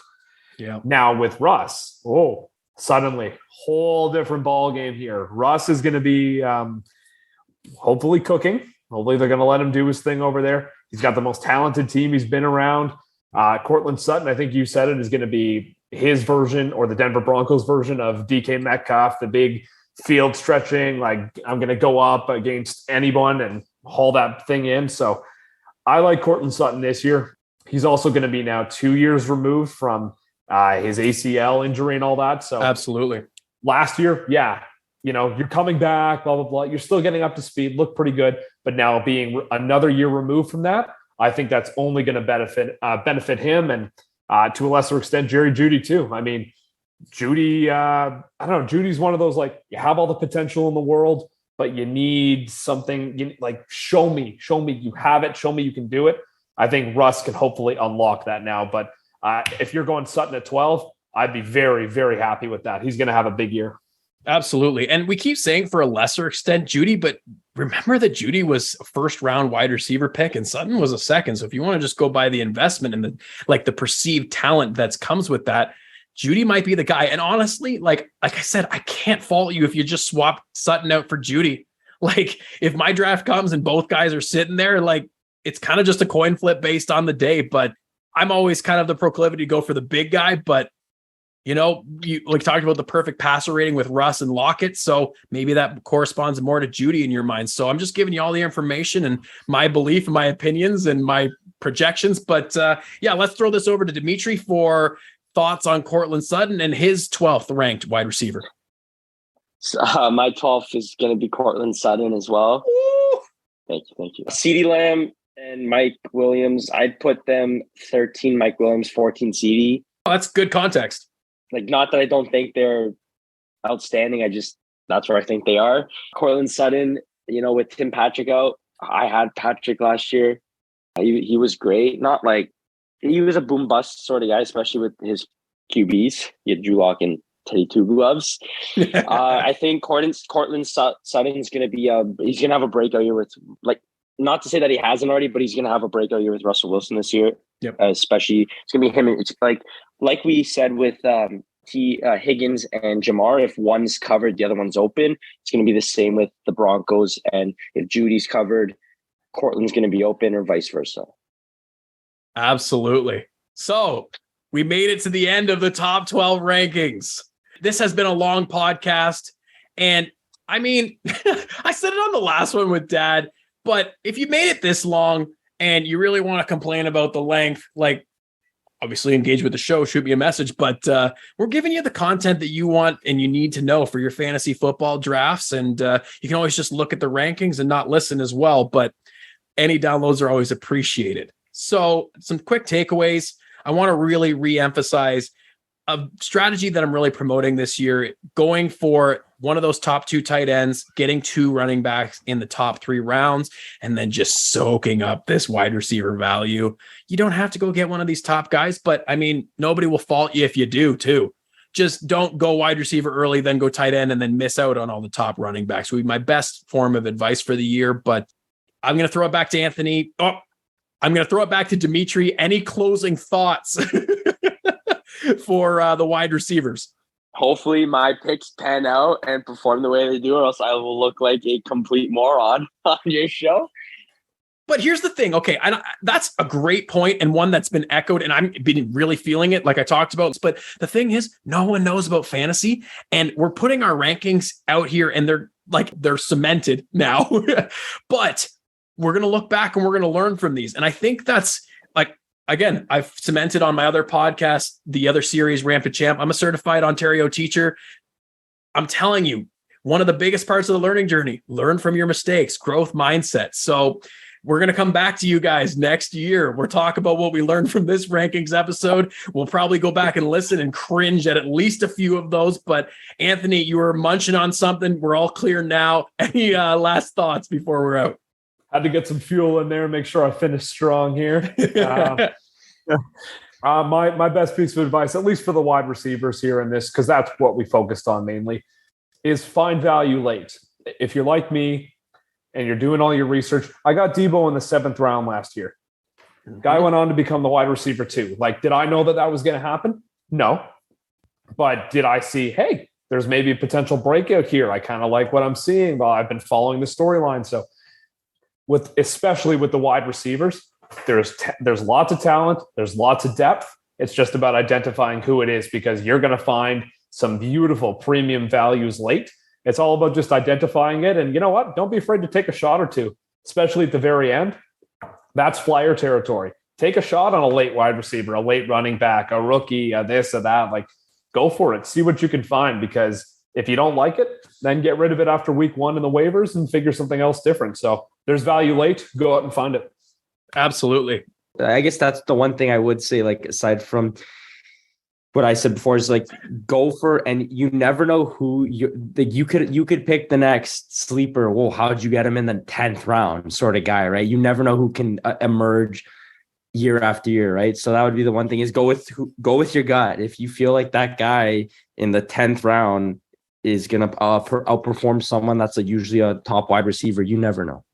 Exactly. Especially with NFC. And that's exactly what I was going to say as well. So, like, we're all in unison here, right? Take those running backs early, see if you can get one of those top tight ends, and then just start hammering wide receivers. You don't know which one is going to be the explosion. There's so much passing volume in this league now. It's so unpredictable. That's why we're investing in running backs early.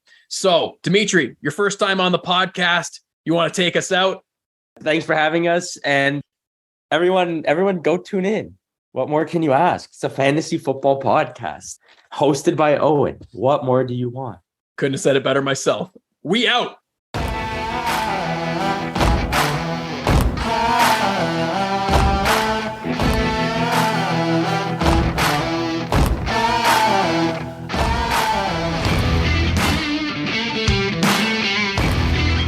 Okay, everybody, we're done here for today. You're going to want to listen to the next episode of the official 1-0 Fantasy Football Podcast. Odog, out.